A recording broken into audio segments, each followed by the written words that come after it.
Hey everyone, Matt here from Duckster Running, and today we're going to do a comparison review, or should I upgrade episode, of the Hoka Rocket X2 versus the Hoka Rocket X3.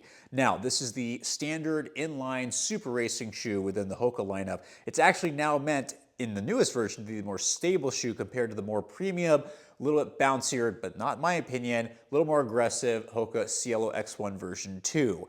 This version has gone through a lot of different changes. The original, or at least the second version, the first one wasn't really a super shoe. Version 2 got a true PIBA midsole foam, and it was a favorite of mine just because it was one of the few stable racing shoes on the market. Now, while a lot of shoes that we talked about previously that were stable neutral have become very unstable in their newest version, the Rocket X3 is one of the few that maintains it. It's one of the last stable neutral racing shoes on the market, and I will have a video updating on the current ones, which are not as many.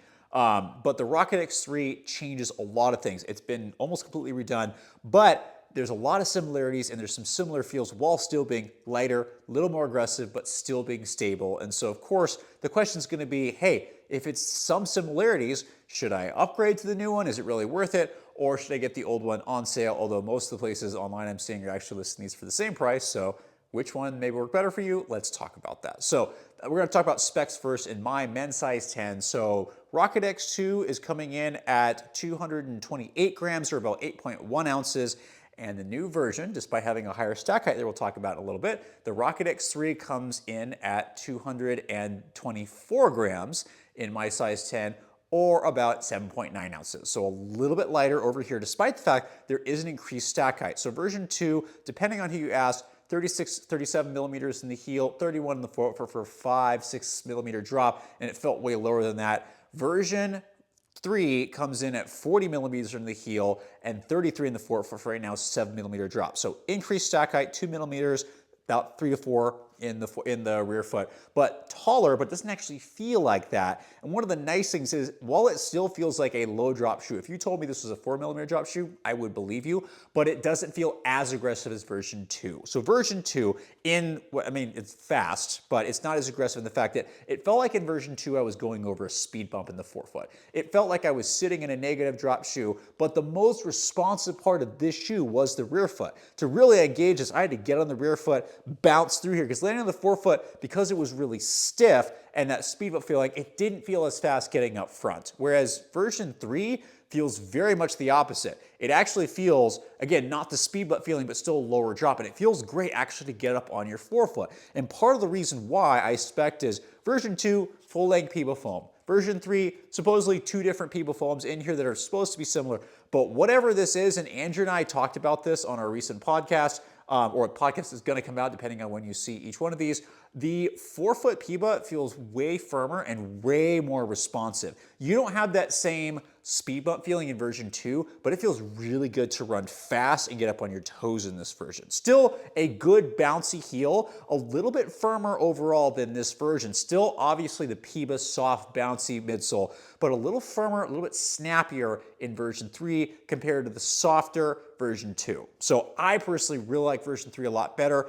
It is smoother than the speed bump feeling in version 2, but if you're someone that really likes to land on that heel, version 2 might be a little better, but if you like getting up on your toes a little bit, version 3 actually might be the better option. I say this as a midfoot heel striker, still doing really, really well in the Rocket X3. Now, from a stability standpoint, they have maintained. I say this and I was a little nervous because, okay, how? They're going to increase stack height. They're using similar materials, lighter upper, which looks like it, which we'll talk about in a second. But how are they dropping weight while they're increasing stack height? Well, the sole is just a teeny bit more narrow over in version 3 compared to version 4, but fortunately, that does not sacrifice stability.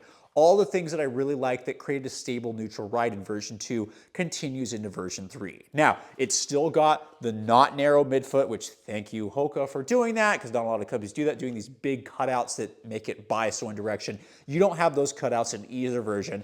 It's really nice filled in lateral and medial midsole aspects with this essential cutout here. There's also really good sidewalls, especially in the rear foot and midfoot in both the medial and lateral sides of the shoe. And it's so stiff that, again, it provides some torsional rigidity. But in version 3, what beats version 2 is the plate actually, and you can see this on the lateral side, actually comes up a little bit on each side, which is great for me because I don't compress the midsole that much in the forefoot, so it actually provides this kind of little guidance for someone that might need some forefoot stability, which I do, which a lot of racing shoes don't always have because there's not really any sidewalls in the forefoot. It's a little bit better than version 2 because version 2 didn't have any sidewalls. Yes, it was a teeny bit wider and stiffer, but it didn't have that mechanism. So people that need just a little bit more forefoot stability, version 3 is going to do a little bit better, but midfoot and heel is going to be very, very similar. Still a really good stable neutral Y with the sidewalls, the filled in midfoot, and are actually in this version a really nice posterior lateral bevel that transitions super duper well. This version has it a little bit. This version's a little bit better. So still both stable neutral, just a little bit more stable now in the forefoot in version 3 compared to version 2. So still doing really good and one of the few left on the market like I mentioned. Now fit perspective, really different. These uppers are two completely different ones. Version 2 actually fit a teeny bit wider, but the volume was super low, and this actually really, I should have gone a half size up. It's so low over the toes, it actually caused some bruising on my toes, and most people when they asked, hey, if I'm between sizes, I said, go a half size up. Really, really low volume, but a little bit wider, and no heel counter. So I like this, I didn't like this. It also got really hot, which was not very comfortable. Version 3 completely changes that. So it actually snugs up a little bit. So a little bit more narrow fit, a little more snug, but there's still plenty of stretch to the upper. So people with normal width feet, you're gonna be fine. People with wide feet, you might have a little bit trouble. Hopefully the upper stretches a little bit for you, but the volume is higher. So this shoe fits true to size. I would get your normal size. In this one, I would probably go up a half size if you're between sizes in version 2. What also changes, again, higher volume, but there's now a heel counter back here, which I was a little disappointed in, but it does give a little bit more structure to the rear foot, and some people really like that. It is rounded, it hasn't bothered my heel that much. People that are sensitive to heel counter, just be aware that this might be a little bit irritating compared to if you have a lot of sensitivities. Version 2 is one of the few shoes the racing shoe that doesn't have a heel counter, and it's gonna work really, really well for those with Haglund deformities. So both these are great shoes. There were some elements about version 2 that I didn't feel like were quite streamlined, but in version 3 really takes that further ahead. I do wish this didn't have a heel counter, but it's still a great shoe. And it's definitely on the top of my list for racing shoes at the moment, because for me, I'm looking for something that's a little bit more stable neutral. The only other really stable neutral option out there is gonna be the Saucony Endorphin Pro 4, and I've seen photos of version 5, but that probably won't come out till 2026, and I don't have any other information on it. So this is one of the few ones out right now that is really gonna be top of the line, really fast. I'm probably gonna race a 5K in it soon. The only last thing I wanna talk about is durability. You've probably seen this thing hanging off the side here. This is my left shoe, right? I got about 65 miles before this thing completely came off. Neither one of these are gonna have great durability. This one is my right shoe, but on the left side, I'm already tearing through the outsole right here, and I've got about 30 miles. So